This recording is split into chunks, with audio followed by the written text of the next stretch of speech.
Assalamualaikum warahmatullahi wabarakatuh. Perkenalkan, nama saya Jejen dari kelas A16 dengan NIM 22811300754. Hari ini kita akan membahas tentang sujud Al-Quran atau yang lebih dikenal dengan sujud tilawah berdasarkan referensi dari kitab Bidayatul Mujtahid.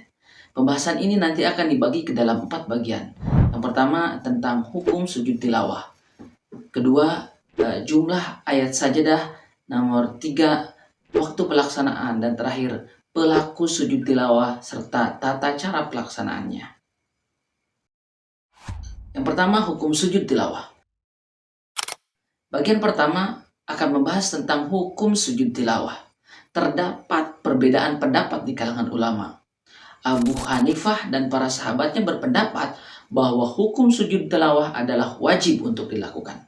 Mereka mengartikan perintah sujud dari Al-Quran secara tekstual atau zohir sebagai makna wajib.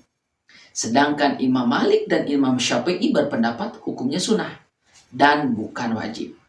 Mereka berdalil dengan pemahaman para sahabat seperti perkataan Umar bin Khattab radhiyallahu anhu yang pernah membaca ayat sajdah namun berkata, "Sesungguhnya Allah tidak mewajibkan kita melakukannya kecuali jika kita rela mengerjakannya." Perkataan ini diucapkan di hadapan para sahabat dan tidak ada yang mengingkari. Yang kedua, jumlah ayat sajadah. Nah, ayat sajadah ini merupakan ayat yang menjadi sabab untuk dilakukannya sujud tilawah. Jumlah ayat ini berbeda-beda pendapat. Imam Malik dalam Al-Muwatta menyebutkan jumlahnya ada 11. Ia berpendapat tidak ditemukan ayat sajadah dalam ayat-ayat mufassal. Contoh ayat sajadah menurut pengikut Imam Maliki terdapat pada surah penutup Al-A'raf ayat 15, surah An-Nahl ayat 50, surat Al-Isra ayat 109, surat Maryam ayat 58, dan surat Al-Sajdah ayat 15. Imam Abu Hanifah berpendapat jumlahnya ada 12 ayat. Sementara Imam Syafi'i berpendapat jumlahnya 14 ayat.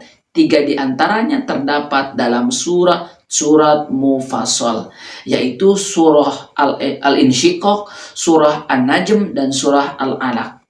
Kemudian Imam Ahmad berpendapat jumlah ayatnya itu ada 15 ayat.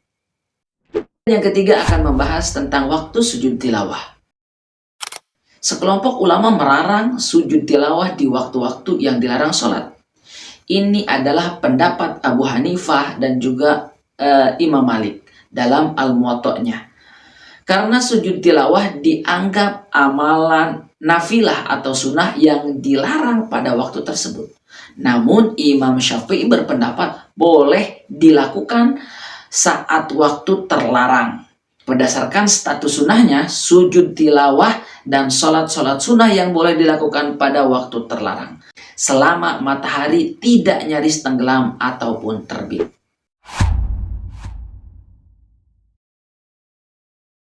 Bagian keempat adalah siapa saja yang harus melakukan sujud tilawah dan bagaimana tata caranya. Nah, bagian ini kita akan membahas siapa yang disunatkan untuk melakukan sujud tilawah serta bagaimana tata cara melakukan sujud tilawah itu sendiri. Ulama sepakat bahwa orang yang membaca ayat sajdah yang kita bahas sebelumnya itu disunahkan untuk melakukan sujud tilawah, baik ketika sholat maupun di luar sholat. Namun mereka berbeda pendapat tentang apakah pendengar bacaan sujud tilawah juga harus bersujud atau tidak. Nah, Abu Hanifah berpendapat pendengar juga itu harus melakukan sujud. Adapun tata cara sujud tilawah menurut jumhur ulama sepakat bahwa orang yang membaca ayat sajadah pertama harus melakukan takbir. Kemudian ketika takbir itu ada beberapa tempat. Pertama, takbir ketika hendak melakukan, hendak bersujud. Yang kedua, takbir saat merebahkan badan ketika hendak ke bawah, Allah ke bawah. Kemudian yang ketiga, takbir ketika mengangkat kepala dari bawah ke atas. Nah, sekarang kita akan mempraktikkan bagaimana cara melakukan sujud tilawah. Anggap saja kita sedang membaca Al-Quran dan membaca salah satu ayat sajadah. Di sini saya akan membacakan surah Maryam ayat 58. A'udzu billahi minasyaitonir rajim. Bismillahirrahmanirrahim. Idza tutla 'alaihim ayatur rahmani kharru sujadan wa bukiya. Yang artinya, apabila dibacakan ayat-ayat Allah yang Maha Pemurah kepada mereka, maka mereka menyungkur dan bersujud serta menangis.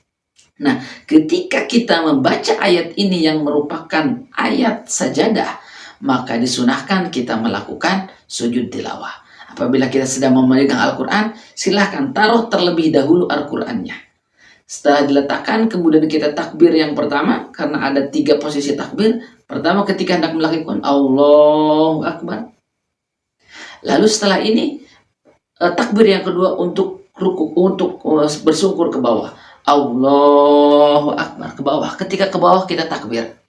Nah, setelah itu kemudian bangun kembali, Allahu Akbar. Seperti itu. Inilah praktik pelaksanaan sujud tilawah berdasarkan pada kitab Bidayatul Mujtahid. Mungkin hanya sekian pembahasan kali ini. Mudah-mudahan bermanfaat. Sekian dari saya. Mohon maaf apabila ada kekurangan. Wassalamualaikum warahmatullahi wabarakatuh.